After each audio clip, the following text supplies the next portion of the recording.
اور ایک واعظ میں حضرت والا نے بڑی وضاحت کے ساتھ یہ بات فرمائی ہے جو کبھی کبھی ہمارے دل میں کھٹکتی تھی، لیکن حضرت والا نے بڑے قوت سے واعظ میں بیان فرمایا کہ دیکھو، ایک تو ثواب ہے تکلیف کا اور ایک ثواب ہے صبر کا، تکلیف پر صبر کرنے کا۔ دونوں ثواب اپنی اپنی جگہ ہیں۔ یعنی اگر فرض کرو کہ کوئی شخص تکلیف تو پہنچی اس کو، لیکن جیسا صبر کرنا چاہیے تھا ویسا نہیں کیا، جس طرح کا صبر کرنا چاہیے تھا ویسا نہیں کیا، تو بھی فرماتے ہیں کہ تکلیف کا ثواب اپنی جگہ مل جائے گا، کیونکہ تکلیف کے اوپر مستقل اجر ہے، وہ اپنی جگہ مل جائے گا۔ ہاں، بے صبری کا اگر کوئی عمل کیا ہے اس کا گناہ بھی ہوگا، لیکن وہ ثواب ضائع نہیں ہوتا، وہ اپنی جگہ ملے گا اور بے صبری کا گناہ الگ ملے گا۔ اور اگر اس پر صبر بھی کر لیا، اس معنی میں جو میں نے عرض کیا، صبر بھی کر لیا تو دوہرا اجر ہے، تکلیف کا اجر الگ اور اس پر صبر کرنے کا، یعنی اللہ تعالیٰ کے حکم کے آگے سر تسلیم خم کرنے کا، رضا بالقضاء کا اجر الگ ہے اللہ تبارک و تعالیٰ کی طرف سے۔ تو اس واسطے اگر دیکھا جائے تو کوئی بھی تکلیف ایسی نہیں ہے جو کسی مومن کے لیے مآل کا نقصان دہ ہو۔ ہر حالت میں اس کے لیے اس کے اندر فائدہ ہی فائدہ ہے، تکلیف میں بھی فائدہ ہے۔ بلکہ ایک حدیث میں رسول کریم سرور دو عالم صلی اللہ علیہ وسلم نے ارشاد فرمایا کہ بعض اوقات اللہ تبارک و تعالی کسی بندے کو کسی اونچے مقام تک پہنچانا چاہتے ہیں، کسی اونچے مقام تک پہنچانا چاہتے ہیں، وہاں تک وہ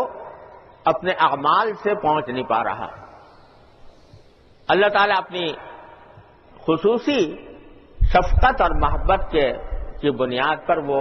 اس کو پہنچانا چاہتے ہیں، اپنے اعمال کے ذریعے نہیں پہنچ رہا، تو اللہ تعالیٰ اس کو کوئی دنیا کے اندر تکلیف دیتے ہیں جس کے اوپر اس کو وہ صبر کرتا ہے، تو اس کے نتیجے میں اللہ تبارک و تعالیٰ اس کا مرتبہ اس مقام تک پہنچا دیتے ہیں جہاں پہنچانا چاہتے ہیں، اور عمل کے ذریعے نہیں پہنچ پا رہا۔ یہ بھی اللہ تعالیٰ کی حکمت اور مصلحت کا ایک حصہ ہے۔ اور میں نے اپنے شیخ العارفی قدس اللہ تعالیٰ سرہ سے ایک واقعہ سنا، بعد میں کتابوں میں تلاش کرنے کی کوشش کی، ملا نہیں، لیکن ظاہر حضرت نے کہیں نہ کہیں دیکھا ہی ہوگا۔ وہ فرماتے ہیں کہ جب نبی کریم سرور دو عالم صلی اللہ علیہ وسلم کی جو پہلی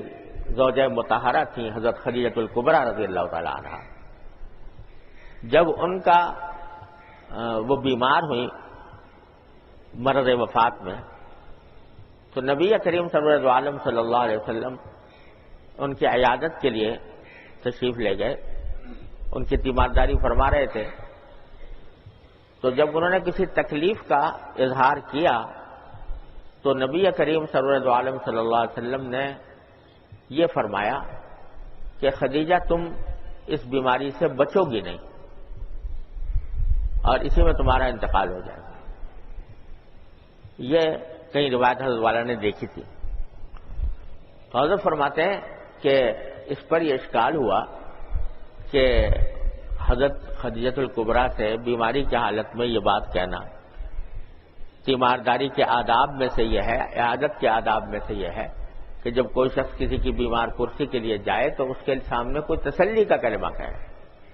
اور خود نبی کریم سرور دو عالم صلی اللہ علیہ وسلم کا معمول بھی یہی تھا کہ جب کسی بیمار کرسی کے لیے تشریف لے جاتے تو کوئی تسلی کی بات اسے کہہ دیتے کہ بھئی لا باس طہور انشاءاللہ، مثلا تسلی کی بات فرماتے تھے، نہ یہ کہ اس سے یہ کہا جائے کہ تم بچو گے نہیں اس بیماری میں۔ تو حضرت فرماتے ہیں کہ یہ جو آپ نے فرمایا بظاہر اس لیے فرمایا کہ نبی کریم سرور دو عالم صلی اللہ علیہ وسلم کا جو مقام ملنا تھا آخرت میں، حضرت خدیجہ الکبریٰ رضی اللہ تعالی عنہا اپنے اعمال، عام اعمال کی بدولت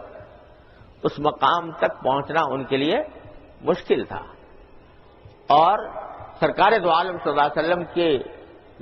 جہاں جس طرح یہاں رفیق حیات رہی تو اللہ تبارک و تعالیٰ کو وہاں پر بھی ان کو نبی کریم صلی اللہ علیہ وسلم کی رفاقت کا شرف عطا فرمانا تھا. تو چونکہ اعمال کے ذریعے وہاں تک پہنچنا مشکل تھا تو حضرت نبی کریم صلی اللہ علیہ وسلم نے آخر میں یہ چوٹ دل پر ایک چوٹ دے دی تاکہ اس چوٹ کے نتیجے میں اللہ تبارک و تعالیٰ ان کا مقام وہاں تک پہنچا. تو اللہ تبارک و تعالیٰ کی حکمت اور مصلحتوں کو کون جانے اور کون اس کی کھود کرید کر سکتا ہے. لہذا جب بھی کوئی صدمہ، کوئی تکلیف، کوئی رنج پہنچے تو اس کو اللہ تبارک و تعالیٰ کی طرف سے اللہ تعالیٰ کی حکمت اور مصلحت کا ایک کرشمہ سمجھ کر آدمی کو چاہیے کہ اس کو برداشت کرے اور اللہ تعالیٰ کے فیصلے پر راضی رہے. تو اللہ تبارک و تعالیٰ اس صبر کے اوپر بڑا اجر عطا فرماتے ہیں. حدیث میں نبی کریم سرور عالم صلی اللہ علیہ وسلم نے ارشاد فرمایا کہ جب صبر کرنے والوں کو آخرت میں اللہ تبارک و تعالیٰ ثواب عطا فرمائیں گے اور دوسرے جنتی اس ثواب کو دیکھیں گے تو وہ بعض اوقات یہ تمنا کریں گے کہ کاش زندگی میں ہماری کھالوں کو قینچی سے کاٹا گیا ہوتا